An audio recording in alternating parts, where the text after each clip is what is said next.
This week, whistleblower David Grush told News Nation that non-human craft has been recovered and kept by the United States in a task force retrieval program. The UAP task force was refused access to a broad crash retrieval program. When you say crash retrieval, what do you mean? These are retrieving non-human origin technical vehicles, call it spacecraft if you will, non-human, exotic origin vehicles that have either landed or crashed. We have spacecraft from another species. We do, yeah. How many? Quite a number. You are one of the most trusted former intelligence officials in the US defense and intelligence establishment. Yes, I was. The Pentagon has undermined Grush's claims about this alleged secret program.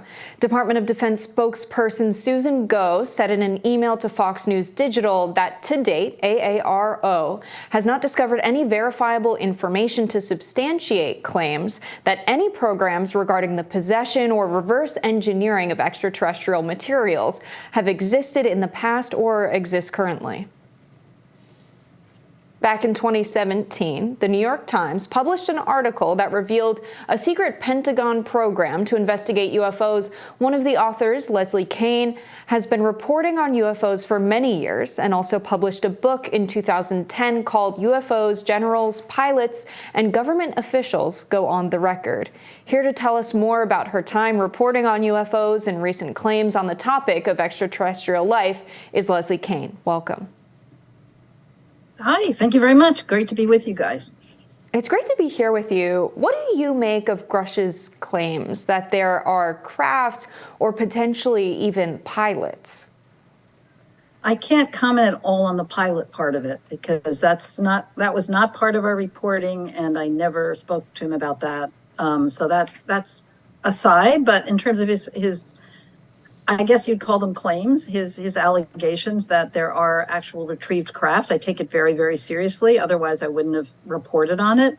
And not only because of what he has told me, but because of what a number of other people have told me, quite a few, both on and off the record, but mainly off the record, that there are many others like him who are not whistleblowers, but have the same information. And in fact, others that may have more direct information than he does, because they have been inside programs, which he has not.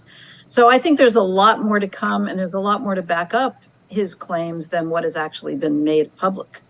And can you tell us more about what you've heard about the retrieval of crafts that are specifically non-human? Because I think I could understand someone saying, or many people coming forward to say, that pilots have seen objects that they couldn't identify, that maybe parts of crafts were then retrieved, and maybe we couldn't explain where they'd come from, but the operating theory would be they were craft from other countries or parts of weapons programs or something. This sounds like specifically it's being described as non-human, or there's something indicated in what was recovered that this originates off-world or something like that. Have you heard, when you've talked to people on the inside, the non-human part of it specifically emphasized, or just a mystery? Well, this doesn't originate from the U.S. government. We don't know. Right. It's a very good distinction. Great question, Robbie, because we have to make that distinction here. We are actually talking about non-human, which means these have been determined to be that through whatever scientific process has been used to make that determination. And all of that information is classified. There was one statement that Grush made in our story alluding to describing the types of processes that are used. I don't have it right in front of me. You guys might have it, but the problem is for us in the public is that all of the data on that is classified. But I do want to make the point that he's making a very, very distinct distinction here from, between something that's just anomalous and maybe we can't figure it out versus something that has actually been determined to be of non-human origin. There are two different things. And he's talking about the latter here, that these have actually been determined to be of non-human origin. And I have spoken to others who have confirmed the same thing. So how would we make sense of this and the recent reporting around UFOs or UAPs? Is this a soft launch of clear awareness of extraterrestrial life, but maybe we don't want to tell the public everything so as to roll it out slowly and give them time to process it? Can we understand this to be a soft launch of our awareness of extraterrestrial life based on the craft that we know that is there, that has been recovered? I mean, it's such a great question, Jessica, and it's so hard to answer that.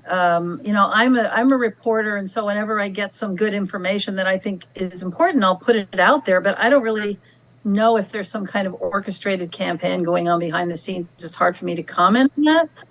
And I also think, you know, the thing about extraterrestrial life, that's such a loaded term. I mean, if we have a craft that is not of non-human origin, I mean, it doesn't necessarily mean that there's some extraterrestrial aliens that have come here and crashed it or dropped it here. Or I think the actual origin of it could be much more complicated than that. You know, the concept of extraterrestrial life, or what the intelligence might be that's behind the creation of these vehicles, is a big unanswered question. And I don't think that's a simple one. But, you know, it is an incredible mystery, and it's an incredible claim to be made here. I mean, this is absolutely mind-blowing, and I think what's important about it is that it lead to further investigation, because there is no proof of this, and we don't offer proof of that, and neither does David Grush. It's all about the people that he has spoken to that have provided him with information. So the Congress needs to take this up, and they just announced today that they do want to hold, the Appropriations Committee wants to hold hearings on this. So it's the beginning of an investigation that needs to happen to find out more.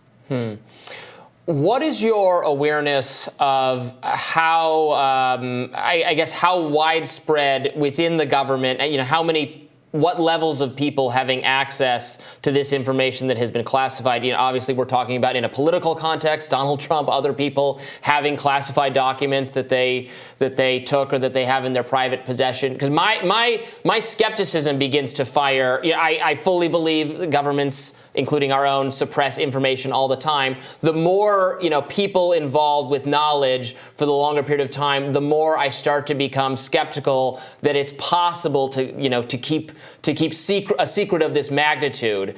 You know, how closely guarded has this what has been reported to government officials been kept? You mean over the years, right? Yes. Because these programs go back a long time. Yeah, I mean, it's obviously been incredibly closely guarded. A few, you know, people have come out from time to time and talked about it, but they haven't had anything to back it up, and they haven't had the level of credibility that David Grush has. They hadn't filed complaints with the ICIG. You know, they haven't gone to Congress and given hours and hours of information. So this is kind of at a new level of any person that's ever come forward before, because of who he is and how he's going about this. And I would have to say, you know, now it is coming out. I mean, yes, it's been held very, very tightly. One person involved told me that it costs more for the program to maintain the security that has to be maintained to keep it that way than it does for them to actually do the work that they're doing. I mean, the security is a huge element of it. But that's starting to break now. I mean, this is the beginning of that. So maybe you can't hold on to it forever. You just take someone like David Grush to come forward and feel it's his obligation to do so, and everything changes. We'll see where it goes. Yeah, really fascinating and exciting stuff. Thank you so much for coming on to talk about this with us, Leslie. You're so welcome. Thank you guys, both of you, for covering it and taking an interest. I greatly appreciate that. Have a good day. Thank you.